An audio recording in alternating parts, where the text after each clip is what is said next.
Attorney Ricky Tumutorgo, nagtataguyod ng katotohanan, nakikipaglaban para sa bayan.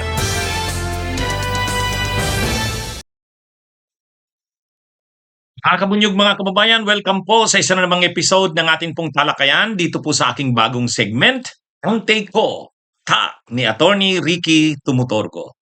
Ito pong segment na ito, marami kasi sa aking nagme-message, Attorney, ano bang take mo dito sa issue na to? Attorney, anong take mo dito sa pangyayaring ito? Kaya gumawa na lang ako ng regular na segment, ito na nga, Ang Take Ko, lagi niyo po itong susubaybayan dito po sa aking YouTube channel na Attorney Ricky Tumutorgo. Kung hindi pa po kayo nakasubscribe, subscribe na po kayo.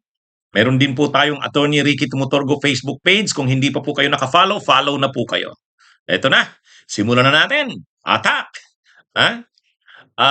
Ayon kay Congressman Benny Abante, sigurado siya lulusot sa Kamara ang impeachment ni Sara. O yan. Ha? Anong take natin dyan? Mga kabunyog, mga kababayan, magandang balita ito. Itong sinasabing ito ni Congressman Benny Abante. Si Congressman Benny Abante kasi, ano yan leader ng Lakas CMD. Ang alam ko, Lakas CMD yan.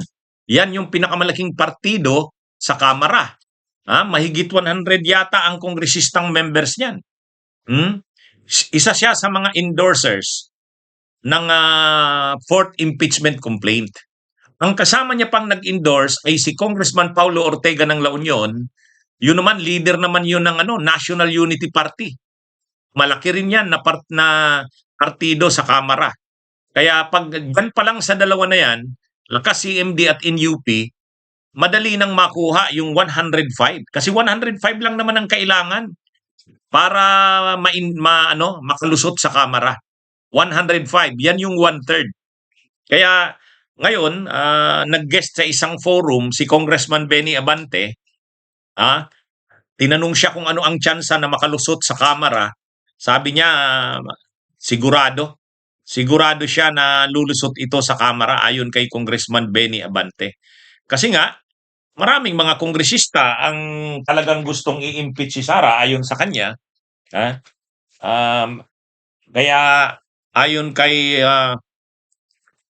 Congressman Benny Abante, kung dati noon, yung unang impeachment ni Sara noong 2024-2025, 260 ang pumirma. Ngayon, hindi na makukuha yon, yung 260 na yon. Pero yung 105 naman, kasi yun lang naman ang kailangan, 1/3, sigurado namang makukuha yon. Kaya,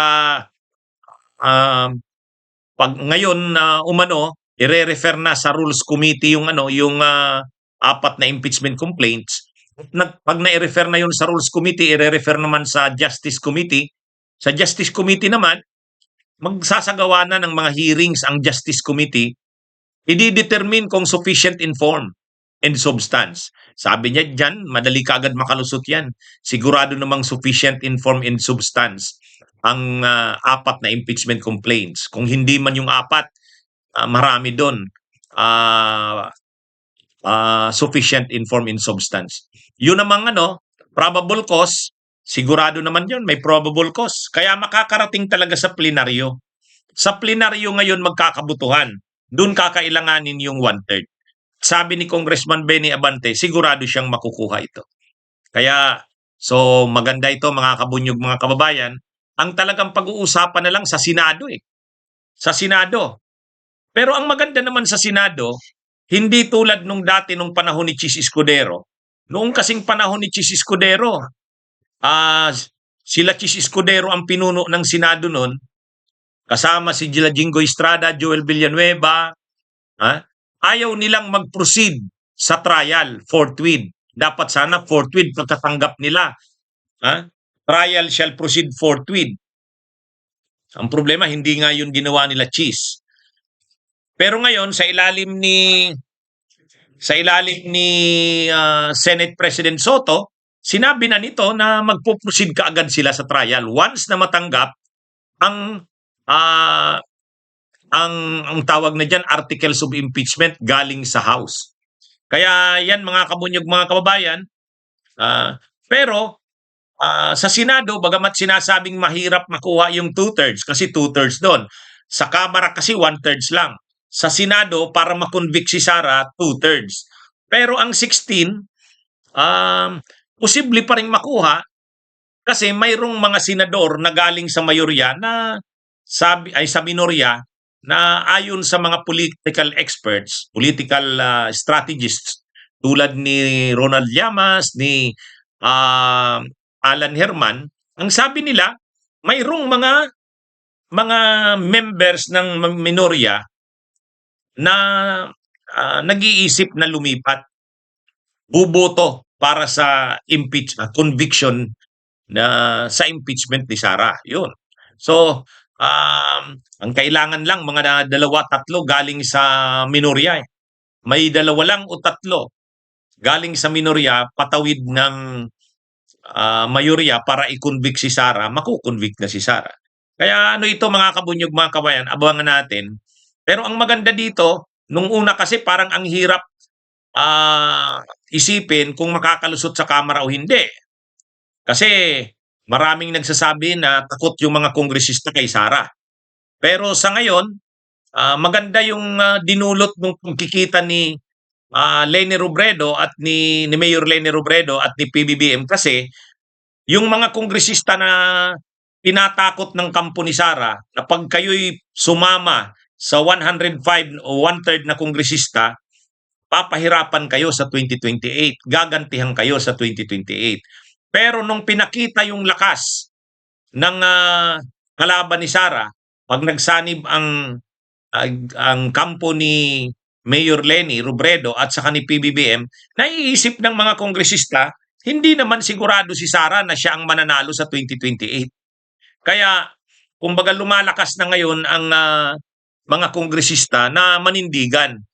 Kaya yung mga tinatakot ng mga DDS na, sige, bumoto kayo para i-impeach si Sara, sumama kayo sa 1/3, papahirapan kayo, gigipitin kayo, gagantihan kayo sa 2028. Mayroong mga kongresistang ganon. Pero ngayon, dahil nakikita naman na hindi naman ganon kalakas si Sara at pag nagsanib nga ang lahat ng persang kontra kay Sara, matatalo ito. Pag natalo ito, wala namang dapat ikatakot ang mga kongresista. Kaya ano ito mga kabunyog, mga kababayan. Sa ngayon, sabi ni Congressman Benny Abante, wala na, hindi tulad nung dati na parang takot ang ilang mga kongresista, tinatakot eh. Pero ngayon hindi na. Sabi niya marami siyang nakakausap, naninindigang sasama sa 1/3. Ibig sabihin, yung required na 1/3 na 105, makukuha yon, sigurado yon. Kaya, yan, ang labanan na lang talaga nito sa Senado na lang.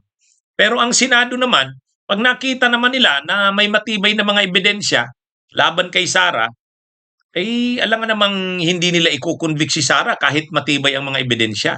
At mayroon pa nga na mga nagsasabi na mayroong mga senador na nasa minorya, pro Duterte, pero nag-iisip na rin ikukonvict si Sara. Kasi marami rin silang mga problema. May problema si Chis Escudero, may mga kaso sila. Si Jingo Estrada, si Joel Villanueva, may si Bongo, may dalawa lang dyan na lumipat, convicted na niyan si Sara. Ayan ano, mga kabunyog, mga kabayan, magandang balita yan.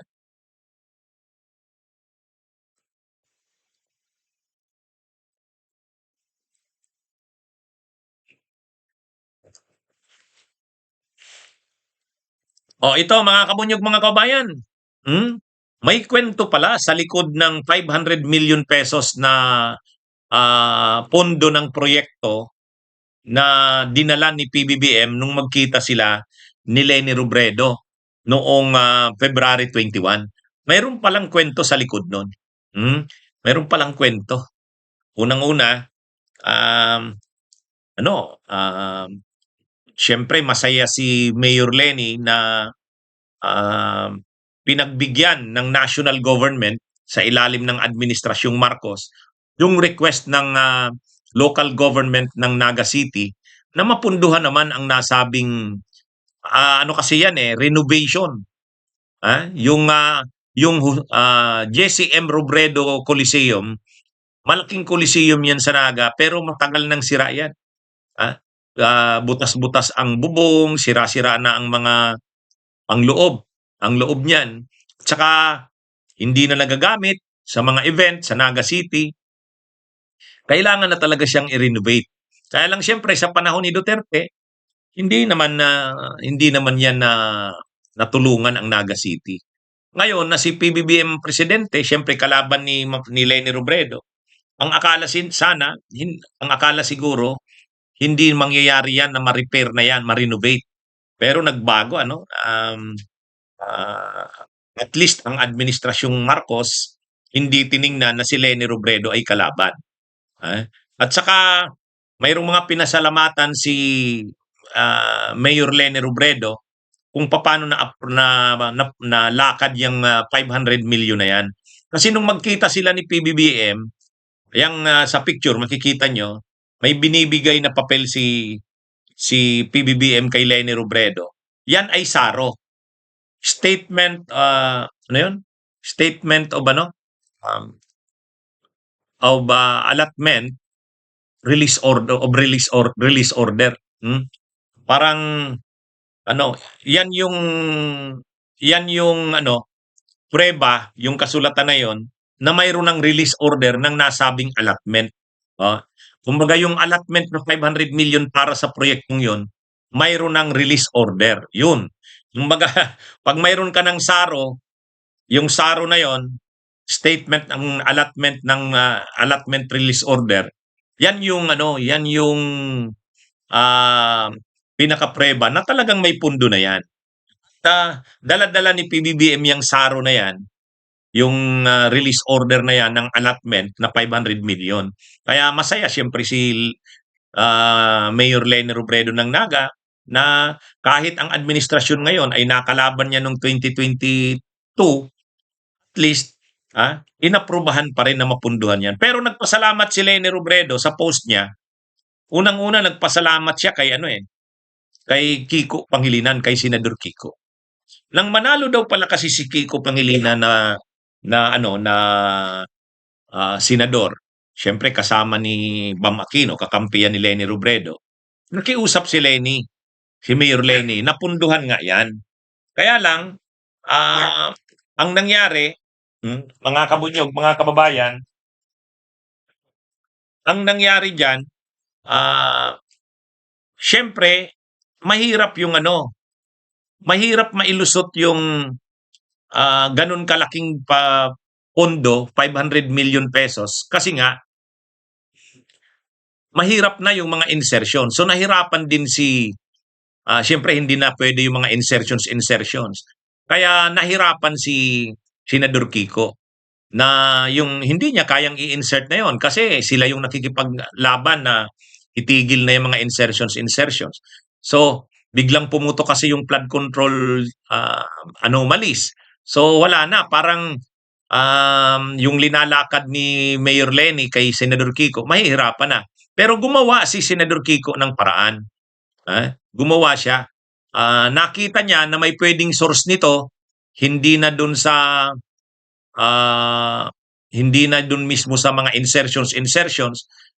Isang nakita niyang malaking source na pagkukunan, LGSF. Parang local government support finance yata yan.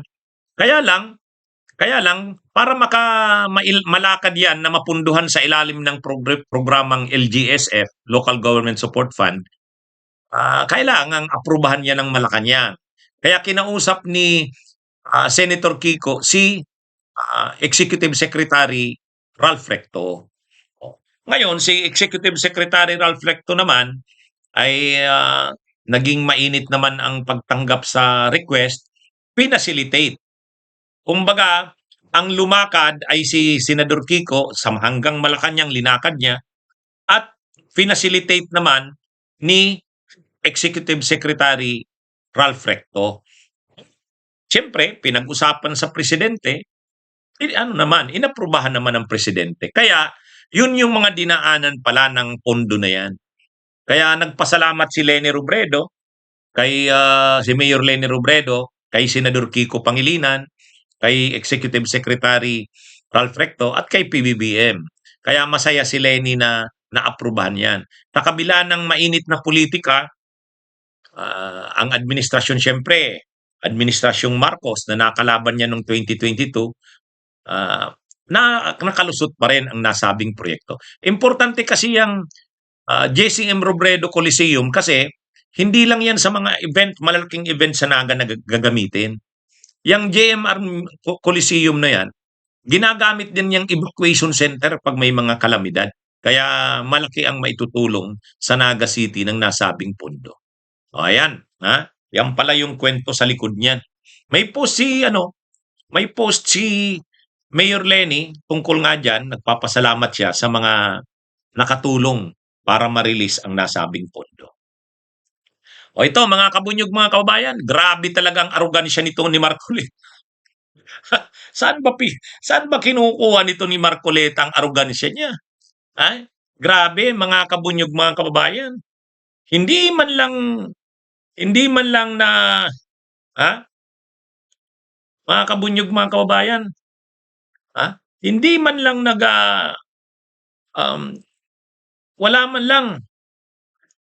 wala man lang pagdadalawang isip sa mga sasabihin niya.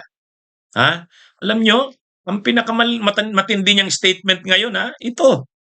Sabi ni Marcoleta, ngayon ko lang napag-isip-isip, pagka ang mga mali nanggagaling sa Senado at saka nanggagaling sa mga dating justice ng Korte Suprema, napakahirap palang ituwid ang mali. Yung mali ni Justice Carpio, tinutuwid ko. Yung mali ni Senator Ping, tinutuwid ko. Yung mali ni Tariela, tinutuwid ko. O sinabi niya ito February 20, 2026. Grabe, ano? Grabe mga kabunyog, mga kababayan. Ganun ka katindi, sasabihin mo ng ganun, na yung mali daw ni Justice Carpio, tinutuwid niya. Yung mali daw ni Tariela, tinutuwid niya.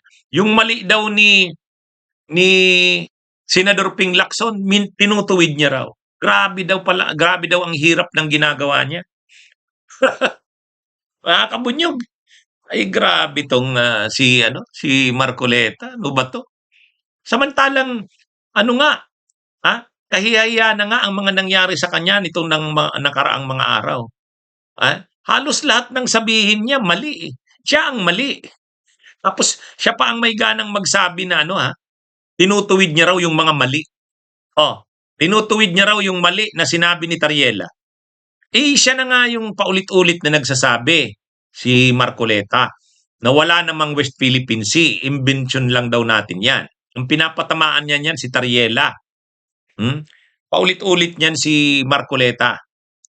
Ay ngayon, dinurog na siya sa ganyang issue. Pinakita na yan nila Professor J. Batong Bakal, nila Commodore J. Tariela. Ang NAMREA ngayon, naglabas na ng mapa. Yung administrative map ng Pilipinas, nakalagay doon.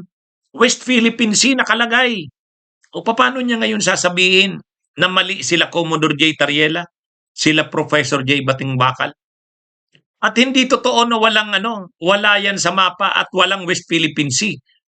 Sa ating yung ating Philippine Baselines, Maritime Baselines Act, yung inakda ni dating Senador Francis Tolentino, 2024 lang yan, Philippine Maritime Baselines Act. Linakalagay doon ang West Philippine Sea sa batas na yan. Dinidefine doon ano ang West Philippine Sea at alin ito. Sinabi dyan sa batas na yan, na naging batas nitong 2024, na ang West Philippine Sea ay binubuo ng ating exclusive economic zone at yung Kalayaan Island Group. Ganun ang malinaw yan. Paano niya sasabihin na wala? Saan daw ba makikita yung West Philippine Sea? Saang batas? Mayroon. At mayroon daw ba sa mapa niyan? Mayroon. Sabi ng NAMREA, pinakita na ng NAMREA. Kumakalat na yan sa social media. Paano niya ngayon sinasabing itinuwid niya ang mali ni Tariela or ni Professor J. Batong Bakal? Si Carpio, inaakusa niya, sabi niya, kakasuhan niya ng treason. Sinabihan siya ni Justice Carpio. Ang treason sa first year law student, malinaw na yan ay nakukumit kapag may gera. Sa peacetime, walang treason. Napahiya siya. Anong ginawa ni Marcoleta? Sabi ni Marcoleta, hindi ko na siya kakasuhan ng treason. Ipo-pronounce ko na, guilty siya ng treason. Napahiya na eh. Mga kabunyog, hinahamon niya ng debate si Professor J. Batong Bakal, Commodore J. Tariela, si Justice Carpio. Anong sabi ni Commodore J. Tariela at saka Professor J. Batong? Ayaw namin makidebate dyan. Bakit naman pagdidebatehan yan? Mga settled naman na doctrines yan. Mga settled na bagay yan. Na ang West Philippine Sea, settled na yan na bagay. Exclusive Economic Zone, Kalayaan Island Group, settled na yan. Bakit magdidebate pa? Kaya ayaw nila. Ayaw nilang makipagdebate kay Commodore, kay Marcoleta. Pero si Justice Carpio, sabi niya, sige, pagbibigyan ko para i-educate si Marcoleta. Pero sabi ni Justice Carpio, dalawa lang yung pagdebatehan. Yung unang sinabi ni Marcoleta na walang West Philippine Sea. Hindi totoo yan. Invention lang natin yan. Sabi ni Justice Carpio, siya, papanindigan niya, mayroon legally, mayroon West Philippine Sea. Yung pangalawang sinabi ni Marcoleta na pwede nang i-give up ang Kalayaan Island Group dahil nasa labas naman yan ng ating EEZ. Sabi ni Justice Carpio, okay, debatehan natin yan. Na part pa rin ng Philippine territory ang Kalayaan Island Group kahit nasa labas ng EEZ. Ang ginawa ni Marcoleta, umayaw. Mayroon na sanang mag-host ng debate, yung Philippine Bar Association. Anong sabi ni Marcoleta? Hindi, dapat ang debate walang limit. Pwede ba yun? Mga lawyer, justice ng Korte Suprema, si Justice Carpio, dating justice, tapos siya senador. Magdidebate kayo para kayong nagdidebating mga tambay sa kanto, lasinggo, debating lasinggo. Siyempre, kailangan professional na debate. Mayroong limit, mayroong limitation ang debate. Yung issues na pagdidebatehan, may limit. Tapos ngayon, sasabihin niya yung ganon, ang tindi naman ito ni Marcoleta. Sasabihin niya, tinutuwid niya ang mali ni Carpio. Tinutuwid niya ang mali ni Tariela. Tinutuwid niya ang mali ni Senador Ping Lacson. Kaya si Senador Ping Lacson sa kanya, talagang matindi ang sa kanya ni Senador Ping Lacson eh. Kasi nasusubra na itong si Marcoleta. Grabing arogansya. Akala mo siya talaga laging tama. Kaya yan mga kabunyog, mga kababayan.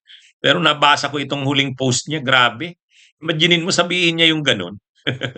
Tinutuwid niya ang mali ni Justice Carpio. Tinutuwid niya ang mali ni Tarila. Tinutuwid niya ang mali ni Senador Pingla. At napakahirap daw ng ginagawa niya. Ang hirap daw magtuwid ng mga mali.